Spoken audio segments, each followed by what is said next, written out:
Hello everyone, foundation engineering के इस नए लेक्चर में आप सभी का स्वागत है। मेरा नाम है शिवम पांडे और आज हम स्टैटिक एनालिसिस और डायनामिक एनालिसिस से आगे बढ़ते हुए प्लेट लोड टेस्ट की तरफ बात करेंगे, पाइल लोड टेस्ट की तरफ बात करेंगे। Where in the pile load test क्या होता है, किस तरीके से टेस्ट किया जाता है, उन सभी चीज़ों के ऊपर आज हम देखेंगे।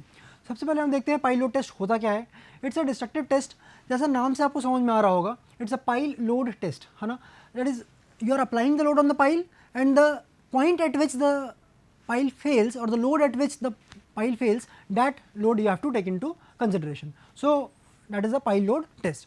अच्छा, अगर आप लोड लगा रहे हो और सॉइल के अंदर जो पाइल है that fails, now what will happen? That will be the waste pile because उसके अंदर क्या उस पाइल का यूज़ नहीं रहेगा and that soil region that has been occupied, that also has been not to be used again. So destructive test है, in situ test है, जहाँ पे भी where so ever the test is being conducted in the field, where so ever you are applying the problem, in that case only this will be there.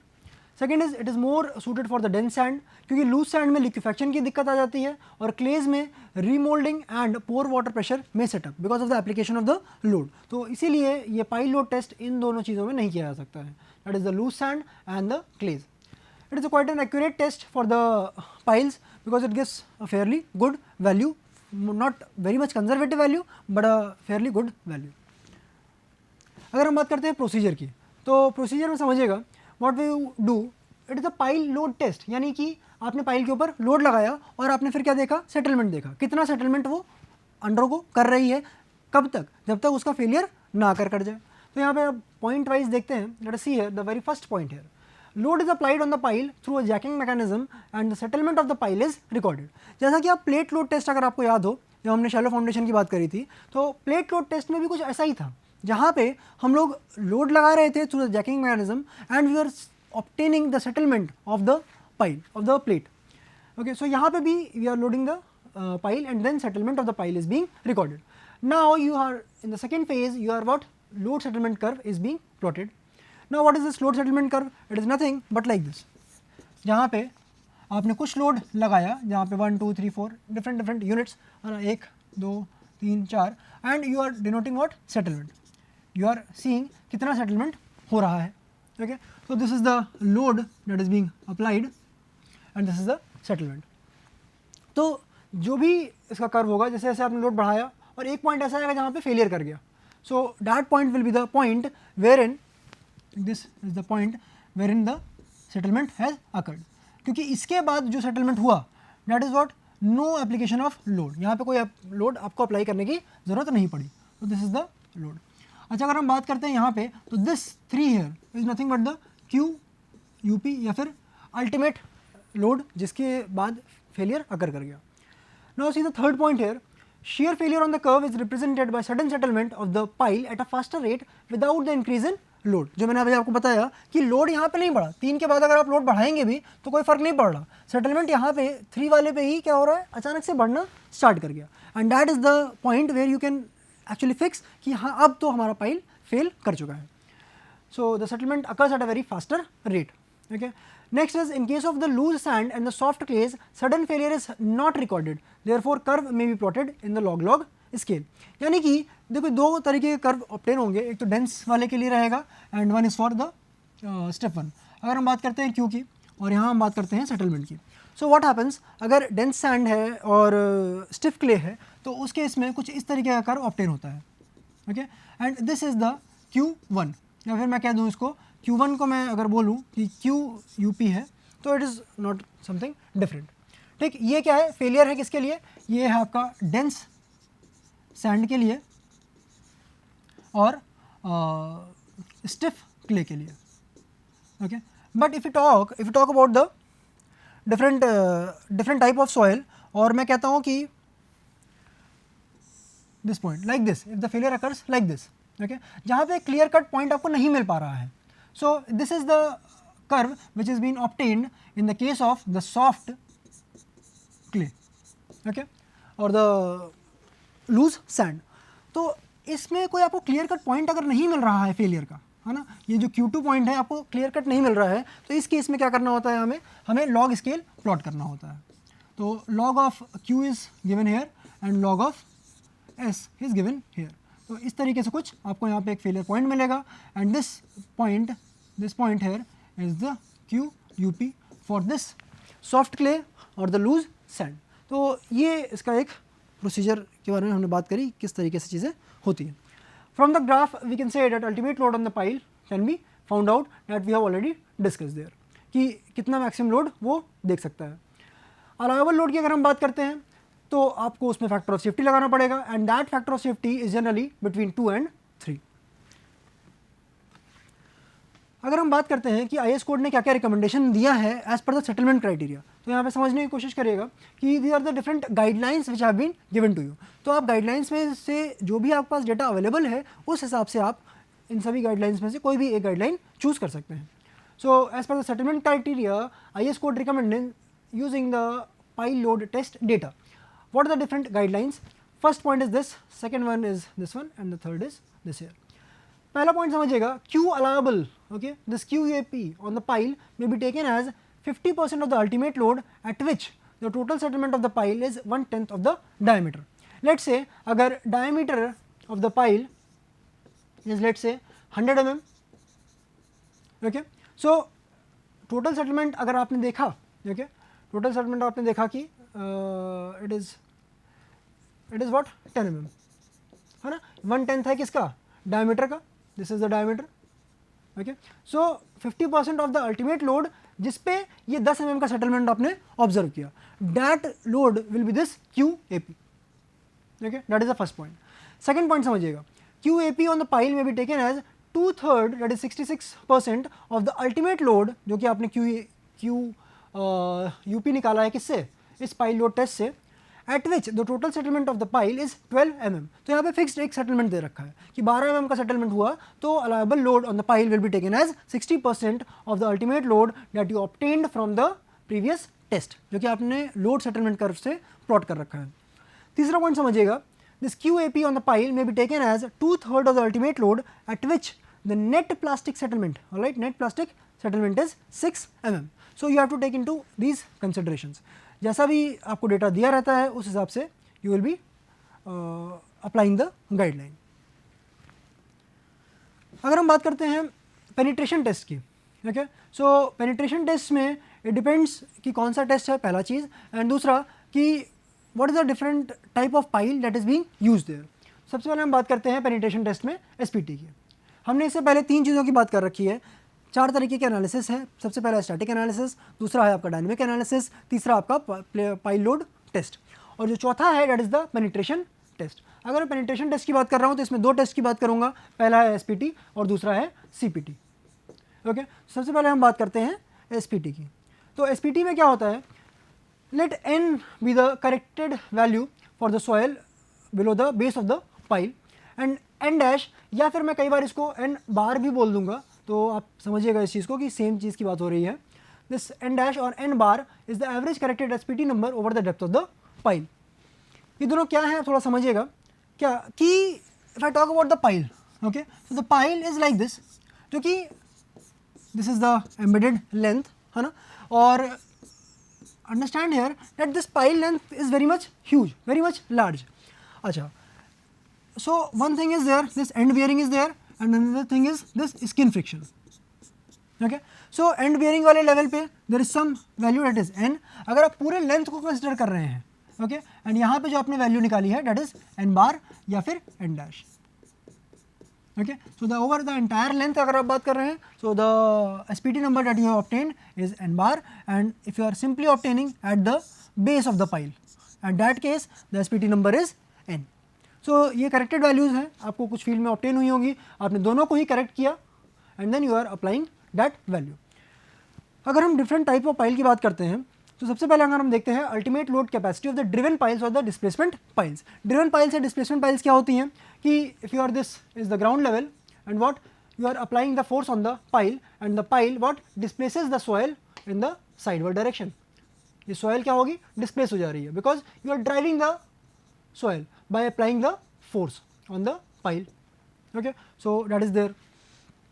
So for this QUP is given by 400 times of n into AB. So this is the stress that is acting. Stress या मैं कहूँ कि ये pressure intensity है which is acting.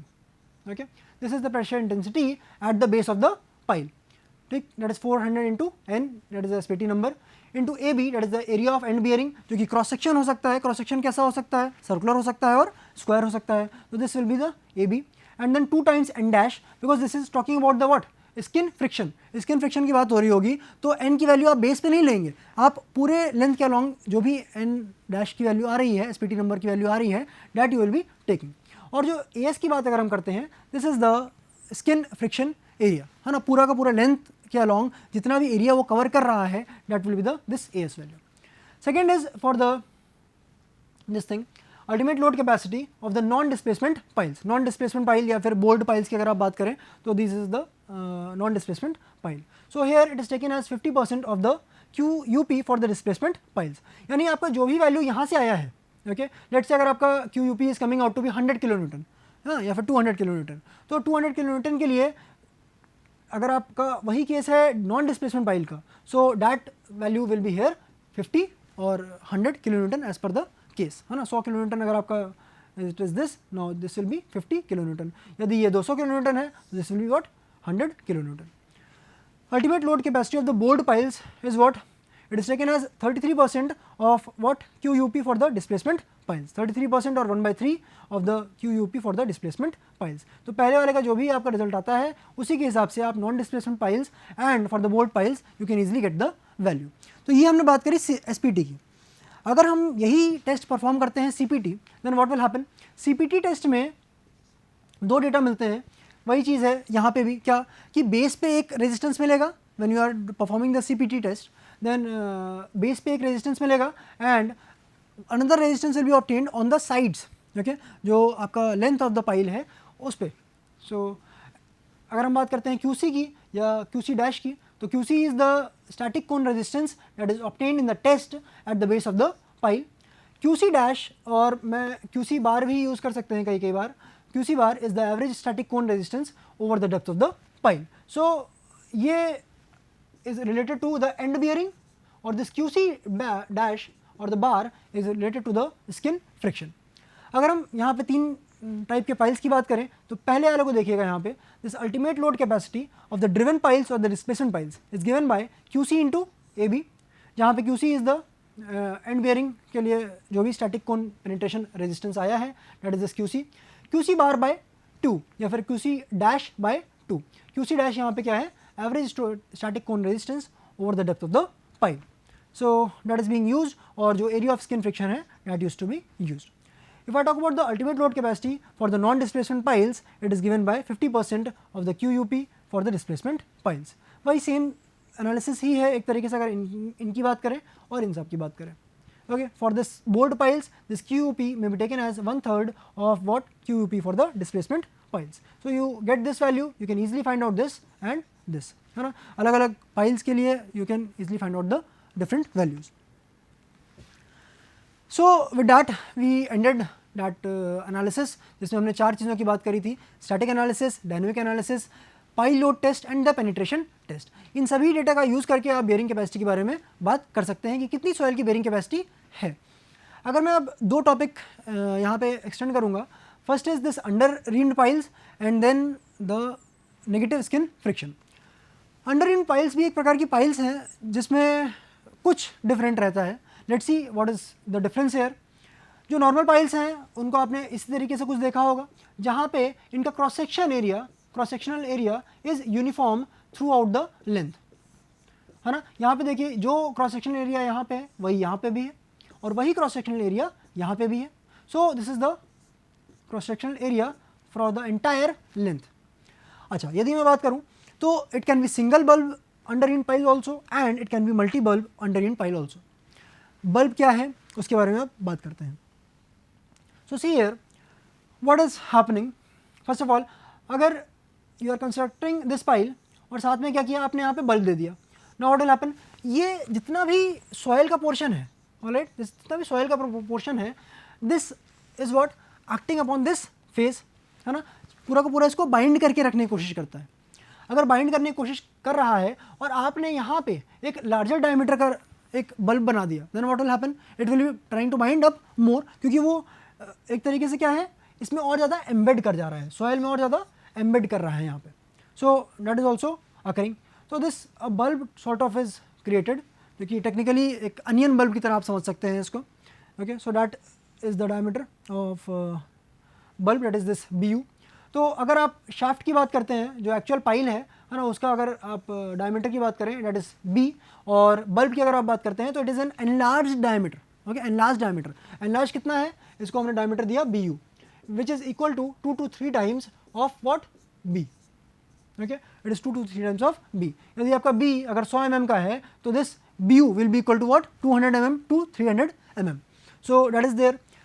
एक बात और से यहाँ पे समझिएगा कि when this bulb is being constructed, तो जो ये इसके नीचे वाला पोर्शन रहता है ना, this soil here, this portion here, this soil becomes compacted, क्योंकि ये इसके कॉन्टैक्ट में है और इसके जस्ट बगल में है. So when this soil becomes compacted, so it acts like this is the enlarged base. तो जो एंड बियरिंग लगेगा वो सिर्फ और सिर्फ, जो एंड बियरिंग लगेगा, यहाँ पे समझिएगा दो केसेस हैं. एक में क्या हो सकता है, एंड बियरिंग आप ये कह सकते हैं कि यहाँ पे लगेगा. Okay, second case is what, कि वैसे ही बल्ब है but because the soil here, this portion, this also gets compacted here, और ये इस बल्ब की तरह ही बिहेव कर रही होती है. Then what will happen, the bearing area will increase. अब जैसे ही बियरिंग एरिया बढ़ा तुरंत क्या होगा, आपको ये समझ में आना चाहिए. बियरिंग एरिया बढ़ा यानी कि लोड को डिस्ट्रीब्यूट होने के लिए ज़्यादा एरिया मिल गया. यानी कि अगर मान लीजिए यहाँ पे 100 का लोड लग रहा है, ऑलराइट, और यहाँ पे भी 100 का लोड लग रहा है. Okay, so in this case if I say that this is the area, अगर मैं कह रहा हूँ कि ये 2 यूनिट्स का, 2 यूनिट स्क्वायर का, 2 मीटर स्क्वायर का एरिया है, and if I say that this is an enlarged base, और मैं कहता हूँ कि ये let's say it is 5 metre square area. तो अगर आप लोडिंग इंटेंसिटी की बात करते हैं तो लोडिंग इंटेंसिटी इस वाले केस में क्या होगी, 100/2, that is 100 kilo Newton. Is this here? This comes out to be what, 50 kilo newton per metre square. तो ये लोडिंग इंटेंसिटी किसकी है, जब this bulb is there and you are not considering this compaction. But actually में ये होता है. इसके कारण क्या होगा, जो ये लोडिंग इंटेंसिटी यहाँ आपको देखने को मिलेगी that is given as what, 100/5, that is the area. तो यहाँ पे 20 kilo newton per metre square का आपको देखने को मिल रहा होगा, and this is slightly lesser, very much lesser. और ये डिस्ट्रीब्यूट होने के कारण क्या होता है, सॉइल पे जो है जो लोड जा रहा होगा that will be very much reduced, जो इंटेंसिटी ऑफ लोड जा रहा होगा that will be very much reduced. So in this case we have talked about this thing here. Okay, this portion here जो कि compact हो जाता है. यदि यही बल्ब आपने 2 या 3 बार बना दिए, okay, in the entire length, so that is a multi bulb under reamed pile. जब हम मल्टी बल्ब की बात करते हैं तो if this is the first bulb, this is the second bulb, so that is there. अच्छा, इस entire case में अगर आप बात करते हैं तो this is the length L of the pile that is taken. Okay, this is the length L. अब आप इस केस में देखिएगा कि अगर हम यहाँ पे पहला बल्ब कंस्ट्रक्ट कर रहे हैं, okay, so in this very first case यहाँ पे this is the first length that will be considering, this is the first length. उसके बाद जो सेकेंड लेंथ होगी that is from this centre, okay, from this centre of the pile, centre of the bulb to this end, जहाँ पे ये सबसे and में ख़त्म हो रहा है. So we are also talking about the spacing, जो स्पेसिंग होती है बिटवीन द 2 बल्ब्स, और इसके सेंटर टू सेंटर और इसका centre to centre, it is not less than 1.5 times of BU. So you have to take it into consideration these factors. मैंने आपको 2 point बताया यहाँ पे, BU is equal to 2 to 3 times of what, B, first thing. Second is the spacing. Spacing की बात करते हैं, so it should not be less than what, 1.5 times of BU. सो ये कुछ पॉइंट्स हैं that you have to keep in consideration. अगर हम फोर्सेस की बात करें कि फोर्सेस किस तरीके से एक्ट करते हैं, तो यहाँ पे समझिएगा कि फोर्सेस स्किन फ्रिक्शन वाले इस तरीके से एक्ट करेंगे because this entire soil portion is a part of this pile now. Okay, और अगर इस ऊपर वाले शाफ्ट के लिए देखेंगे तो ये जो B डायमीटर है सिर्फ उसी के अलॉन्ग सारा स्किन फ्रिक्शन एक्ट कर रहा होगा. अगर हम यहाँ पे बात करते हैं तो यहाँ पे समझिएगा और देखिएगा इसको कि in this case what is there, कि इतने ही पोर्शन में क्या हो रहा है, स्किन फ्रिक्शन एक्ट कर रहा है, दैट इज समवॉट QSF1. जब हम दूसरे रीजन की बात करते हैं that is the L2 length of the pile, जो कि यहाँ से लेके यहाँ तक है, इसमें क्या होगा, this entire soil portion is now acting as a part of the pile. That is this here, this here, this here and this here. तो यहाँ पे क्या हो रहा है? This is the skin friction that is acting, that is the QSF2, and this QSF1 and QSF2 are different things. तो that is one thing about the skin friction. अगर हम बात करते हैं दूसरा, that is the end bearing. तो end bearing की अगर आप बात करो तो now because that is a enlarged base है तो पूरा का पूरा इतना एरिया आपका कंसिडर में आएगा and you will be applying the load like this. Okay, तो यहाँ पे आप इसको कंसिडर करेंगे QEB. So this is the basics of this. Now we will be simply seeing the points that are being proposed for this underreamed piles. तो सबसे पहले कुछ पॉइंट देखते हैं यहाँ पे. Underreamed piles cannot be driven, okay, so are essentially cast in situ board piles. Obviously बात है, it has a bulb containing in it. So if that bulb is also like constructed and then it is being driven, then what will happen? Sometimes the bulb may break, okay, because it is not having that much tensile strength, so that may break. So it is cast in situ board piles, okay, so it is cast in that place only. Used in expansive soils to prevent the uplift pressure caused by swelling such as in black soil. Because क्या होता है कि जब uplift pressure act करेगा ना तो this bulb here it will be resisting the forces.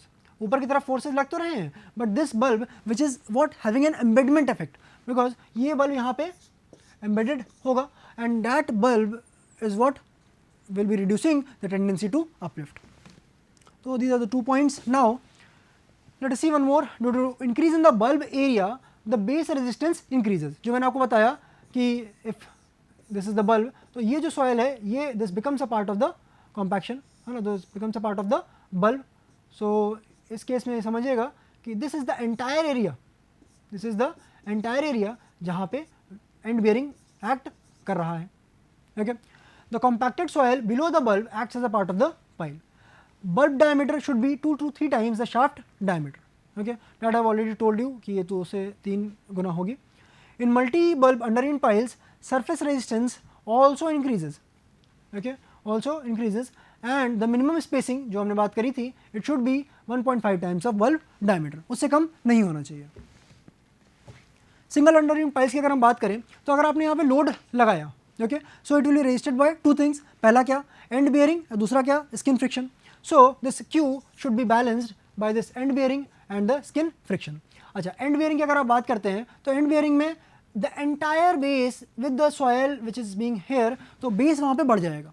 base बढ़ जाएगा यानी कि जो diameter यहाँ पे पिक्चर में आ रहा है that is this BU diameter, okay, and this entire cross section area that is this will not be B, it will be BU, okay, this is BU diameter.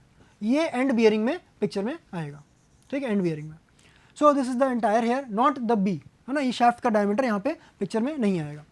So you already know that it is the stress which is acting or the stress or the pressure intensity of this end bearing, it is this 9C, 9 times C into pi by 4 of BU square, जो कि area है किसका? End bearing का, and this is QB. अगर आप skin friction की बात करते हैं तो it is what? Alpha into C bar. क्यों? क्योंकि it is a larger length. अब जब लंबी लेंथ है तो आप खुद सोचिए कि अगर हम बात कर रहे हैं एक पाइल की, है ना, तो if it is 10 metres, 20 metres, 30 metres, तब अगर आप देखेंगे तो यहाँ पे कुछ अलग कोहेजन की वैल्यू होगी, यहाँ पे कुछ अलग कोहेजन की वैल्यू होगी, यहाँ पे कुछ अलग, और लेट्स से यहाँ पे भी कुछ अलग वैल्यू है. तो आप बार बार कैसे कैसे वैल्यू सी की लोगे? So you will be taking an average value, and average value is denoted by C dash या फिर C bar. Okay, so this is how you will take the value of cohesion. तो यहाँ पे alpha into C bar is given and this is the alpha is the adhesion factor जो हम पहले भी study कर चुके हैं into pi b l, that is the cross sectional area of the entire surface along its entire length. तो ये एक बात हुई single bulb underreamed pile की. Now if we talk about this multi bulb underreamed pile, तो यहाँ पे समझिएगा क्या क्या forces act कर रहे हैं. If the load is being applied here, तो soil क्या करेगी? Resist करेगी. किस तरीके से resist करेगी?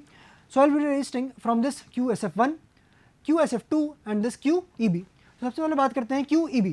तो यहाँ पे समझने की बात सेम प्रीवियस वाले केस की तरह है. क्या कि जो एंड बियरिंग है, that is this is and bearing. Okay, and bearing के लिए क्या कौन सा डायमीटर आ गया है यहाँ पे पिक्चर में? This BU. Okay, not the B diameter, because the soil that has been compacted is becoming a now part of the pile. So this QUB is what 9C into the area of the end bearing, that is pi by 4 into B U square. अब एक skin friction ऊपर वाले shaft पे लग रहा है, एक skin friction नीचे वाले शाफ्ट पे लग रहा है। तो ऊपर वाले शाफ्ट पे अगर हम बात करते हैं तो here it is coming out to be what, pi B into L1 distance, okay, that is the area here, and alpha 1 into C1 bar, because यहाँ पे कुछ अल्फा 1 अलग होगा और this average cohesion is different.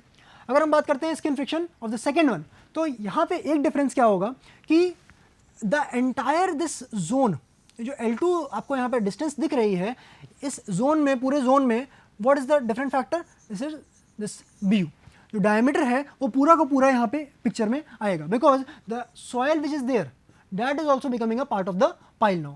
तो जो आपने construction में लिया दैट वाज व्हाट, स्मॉलर, कितना डायमीटर, सिर्फ B डायमीटर आपने यूज़ किया था, बट इन बल्ब के कारण क्या हुआ, इसका width is now expanded, now the soil which was just simply a soil there, now it is acting as a part of the pile, यानी कि वो यहाँ पे स्ट्रेंथ देने के काम आ रही है, दैट इज दिस QSF2। तो यहाँ पे जब आप एरिया की बात करेंगे, so this surface area is equal to pi into BU into L2. So this is the case where alpha 1 is the adhesion factor between the pile and the soil, alpha 2 is the adhesion factor between the soil and the soil. अच्छा, यहाँ पे आप समझ सकते हैं क्यों, यहाँ पे जो अल्फा 1 की बात कर रहे हैं तो सॉइल और पाइल की बात करी गई है, यानी कि जो यहाँ पे सॉइल है वो और जो यहाँ पे पाइल है ये। बट सेकेंड केस में जो मैंने आपको एरिया दिखाया, ये यहाँ पे देखिएगा इस चीज़ को, what this is what, diameter is BU diameter. अब BU डायमीटर है और यहाँ पे जो रीजन है ये किसका है, ये सॉइल का रीजन है, पाइल तो यहाँ पे अंदर फंसी हुई है, ठीक, दिस इज देयर, बट जो बाहर वाला region is this is the soil, and this soil is in contact with the surrounding soil. तो इस केस में जो अल्फा 2 की अगर हम बात करते हैं तो addition factor is what, 1। So these are the two different things that we have covered till now, and with this we come to an end of this lecture. In the next class we will be doing with the negative skin fraction and the group efficiency of the piles. Thank you for today.